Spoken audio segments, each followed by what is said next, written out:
Hello, friend. Welcome into this mystery reading. I'm Molly, the QuantumLeapQueen. Thanks for joining me on this reading.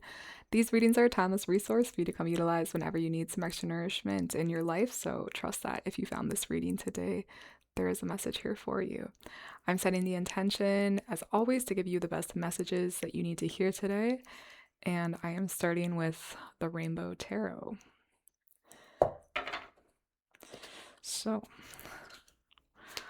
what is the best message from my friend today? What are we looking at? I have the Knight of Wands, first card out.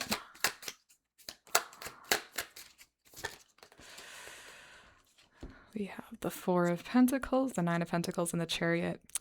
So at this time, it could be that you're leaving some sort of relationship dynamic that kept you questioning. There's a lot of instability is what I see in this relationship. A lot of wondering where you stand.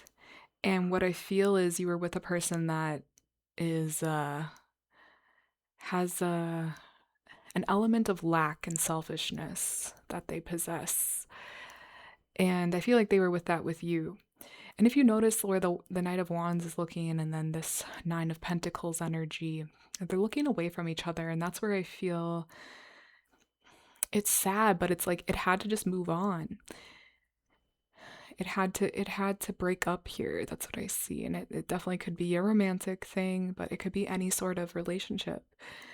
And what I see was kind of part of the factor here was this Four of Pentacles energy of just not coming from a place of being generous. It's coming from a place of not wanting to give too much, a place of lack, the opposite of, abundance, truly here. And that's where I think it got cold, this relationship. At one point, perhaps it was lovely, fiery, but the whole thing feels like it's just ridden in anxiety. You didn't maybe even realize how much it was affecting your nervous system, this type of connection, this type of love, because it wasn't rooted in something solid. It was rooted in traumas.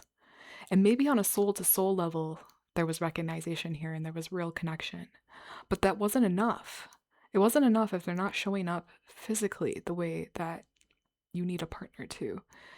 And I think the beautiful thing here is it highlighted a lot within yourself, how willing you were to settle for conditions of lack, conditions of someone not feeling like they're enough or you're enough, and just really not showing up with integrity, words and actions not aligning.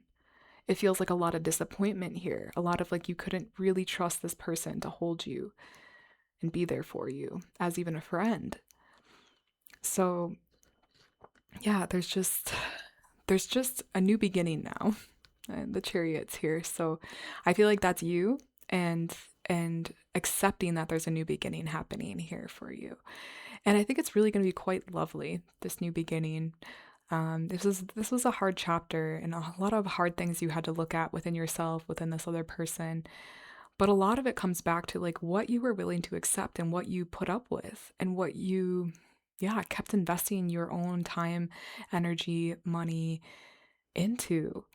And how, I think in the long term, it serves you. It highlighted a lot, but you're just like, wow, how did I let this go on? And why was I accepting of this? But, it happened so fast as far as how things unfolded. It feels like there was a lot of energy of putting you on a pedestal at the beginning. And then somehow it's like the scales shifted over time where now this person, this avoidant, was on the pedestal and you were chasing.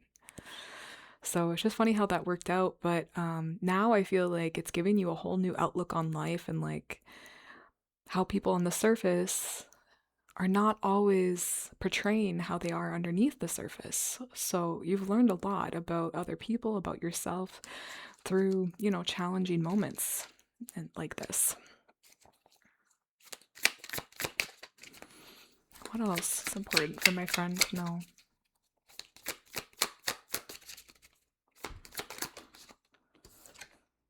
I have the devil. Yeah. And the tower on the top of the deck. Wow. It's difficult. It's not to be understated. This chapter, this recognition of traumas within you, within the other person, and how it needed to fall apart. You needed to experience and bring out traumas within each other, and it needed to fall after that. So, big spiritual lessons here for you, and pattern recognition. And now it's like the choice to change. And I feel like you're taking that choice. You're taking the choice to change, even though it's difficult. I don't know if your partner is going as deep as you, because it's not easy work, right? To do this, but that's their own journey. And for you, I feel, you're gaining the benefits of doing the deep work and looking deeper into what happened and finding the pattern recognition and taking taking the authority, making the choice, playing the role of creator then, in order to change what didn't align with you, what no longer aligns with you. And that's just a beautiful thing to recognize through the hell, through the darkness, is that it's freeing you. It had to bring you into the depths of yourself in order to see all that was there that was outdated and no longer you, so you could change it. Not an easy process, not an overnight process, but it's something that is shaking up your foundations so heavily here that you have no other choice but to build new foundations on something more real and solid and lasting for yourself. And I do have the Ten of Pentacles at the top of the deck, nice, followed by the Six of Pentacles, the High Priestess, the Star. It's all about this commitment to you now, and like choosing to do the right thing, because karma is always watching. Like, energy never lies, and I think that's something you understand so deeply and fundamentally. So it's not even about like getting revenge or it's so much about like, how can I just keep showing up for myself and doing the things that feel right to my soul. And I feel like with that combination, you cannot lose, and you will end up with the best case scenarios in real life. With the Pentacles is showing up physically as having everything you want, need, and desire. And it's because you stay true to you and you listen to your own intuition and you honor your uniqueness, and you're not trying to put yourself in a box, perhaps like this last person was trying to do to you. Not trying to dim your light. In fact, it's like creating more space for you to shine here. And I think just this overall commitment to your own path, your own journey, and your own love, like creating the space for you to just be self-expressed through love, through your own expression of love, like that is creating such a beautiful life around you. So keep on the path, keep doing your thing, because it's truly, you're gonna be getting the benefits. Like, it always, Lady Karma always makes her rounds, and I truly feel that's what's going to happen to you as you just stay true to you and alchemize, turn the pain into something beautiful, not seek to get tit for tat or revenge. It's like truly transforming it into something completely different. It's like the caterpillar into the cocoon into the butterfly. That's the process I feel like you're truly stepping into and have been going through here. Okay, I'm going to move on to some oracle messages. I'm going to pull from the Moonology deck first here. Best message from my friend from the moon. Ooh, time to take action with the new moon in Aries. Nice. Curious what it has to say. New moon in Aries. The flame is lit. A wonderful new start beckons, and you're on the right track. Drawing this card is a superbly positive sign if there is something you want to happen in your life. Take this card as a big yes from the universe. This is the time to really tune into your dreams. You may still have a long way to go. After all, Aries is the first sign of the zodiac, but you're on your way. Determination, self-assertion, and bravery are called for, but The hot fire of Aries is driving you towards success in whatever endeavor you're asking about. The caution, don't go too fast and forget your manners. Treat people well as you charge towards your goals. You'll create much better karma for yourself. Speaking of karma, attune to the moon, don't even think about giving up. I love that. So I feel that the message of this card is speaking to that new beginning that you're truly experiencing. Not only is it a new moon, it's Aries. It's the first start. It's the first zodiac in the wheel. So truly a new beginning is here for you. And it feels fresh and new and like a newborn baby where it's like vulnerable, like picturing like a crying baby coming out. Like truly I feel it's a new birth for you, and it's messy and you don't exactly know what it's looking like, but you can feel it and sense it that it's here.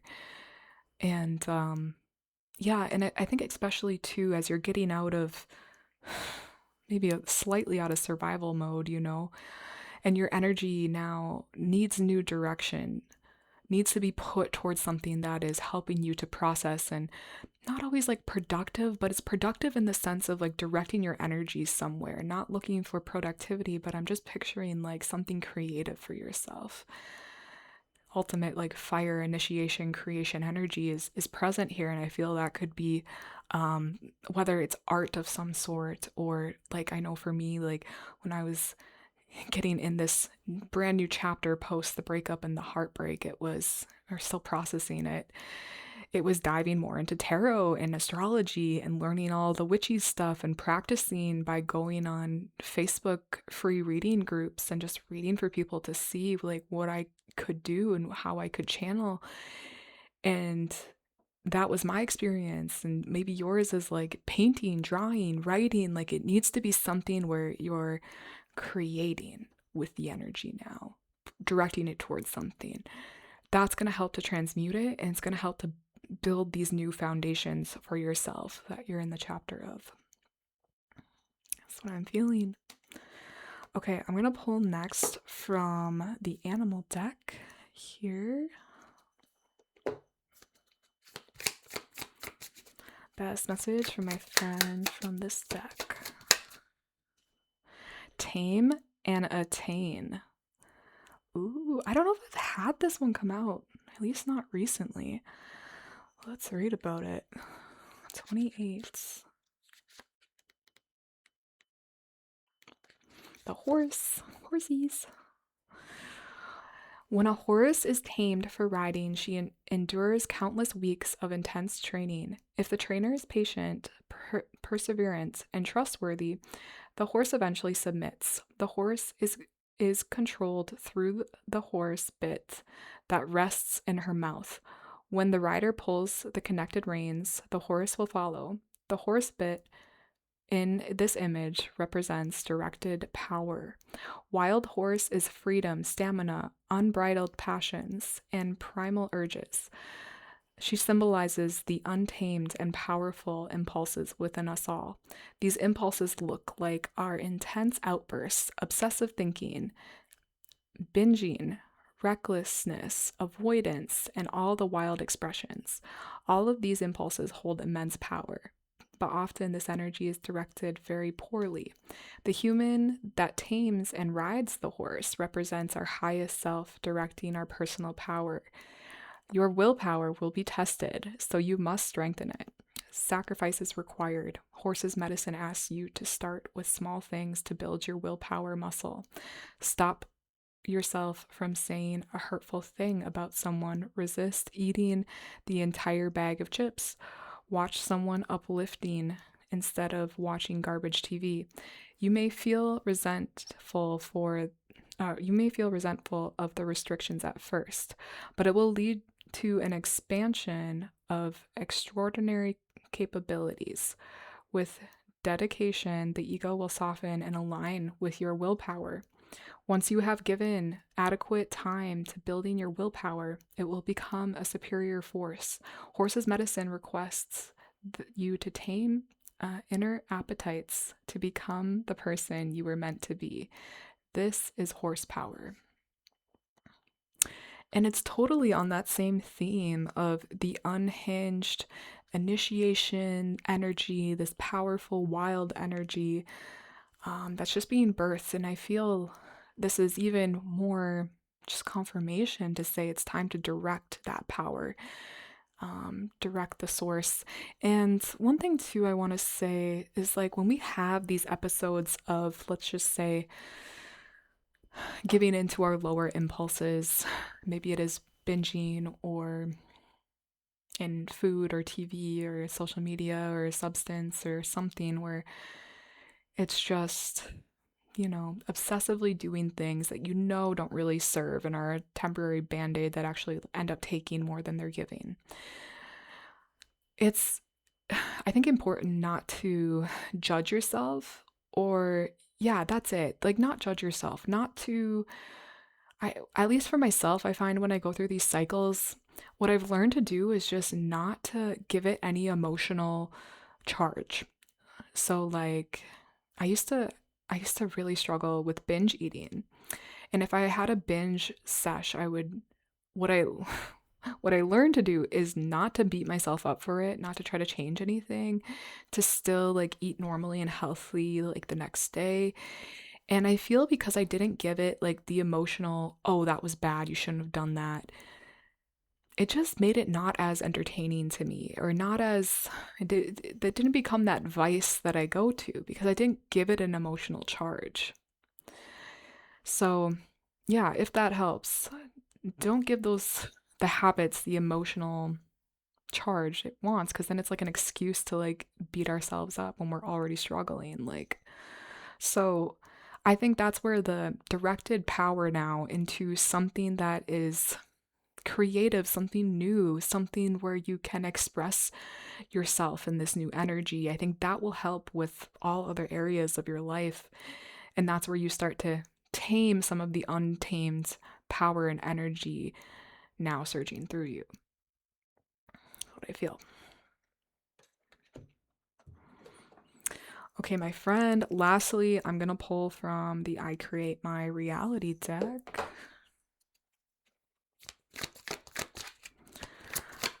Best message for my friend from this deck. Okay, we have two here. One says, what goes around comes around. Speaking of karma, it says, the energy I give is what I receive. What you put out to the world is what you get back. The more you give, the more you receive. The energy you put out will always recirculate in one form or another and find its way back to you. When you give, you expand. Dare to give and to be what you most desire. I dare you. I dare you.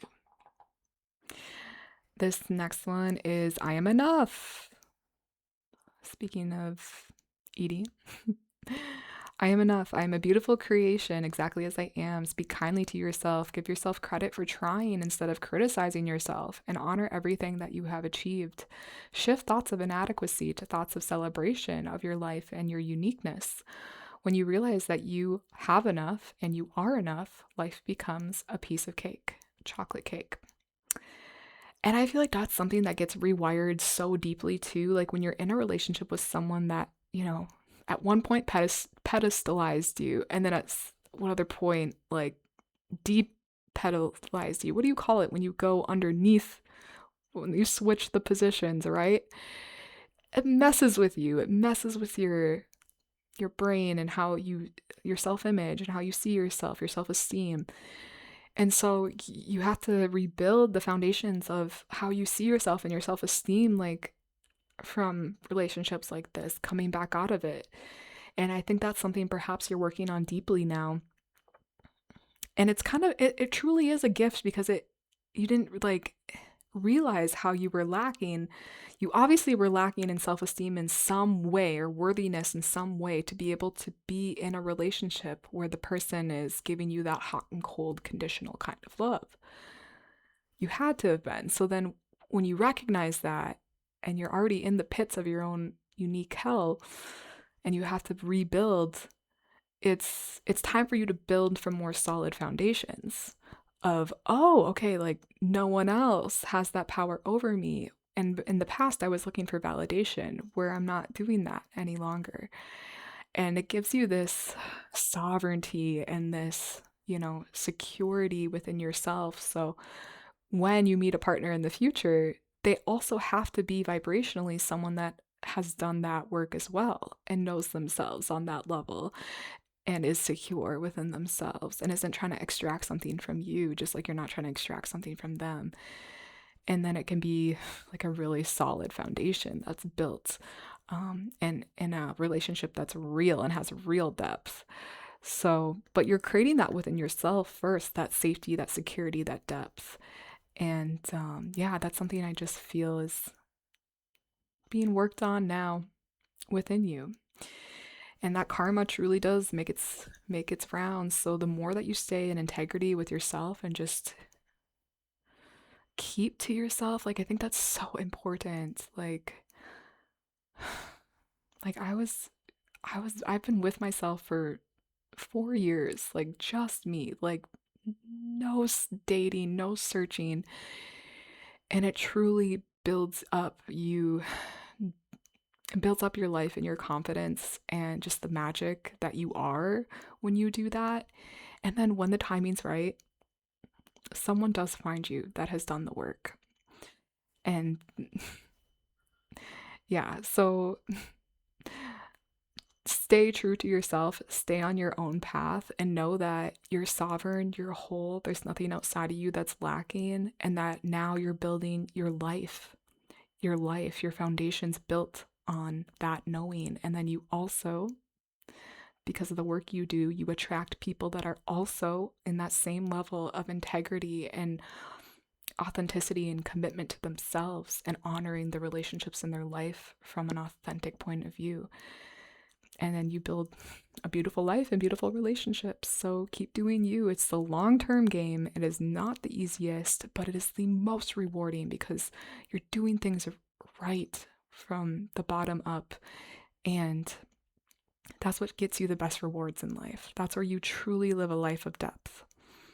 So take your time, have a lot of grace with yourself and a lot of patience, and know that you're rebuilding these foundations, and everything is perfect. Everything is divine. Nothing is out of place ever. And you can just really trust and surrender exactly where you are. So that concludes your reading today, my friend. I hope it brought you nourishment and confirmation for exactly where you are in your life. Come on back whenever you need more nourishment. My channel is a library of timeless mystery readings. And right now I have new readings coming out every Monday and Thursday. I also have my link down below for private readings and to work with me. I have all the decks listed below. And until the next reading, guys, we'll see you then. Bye.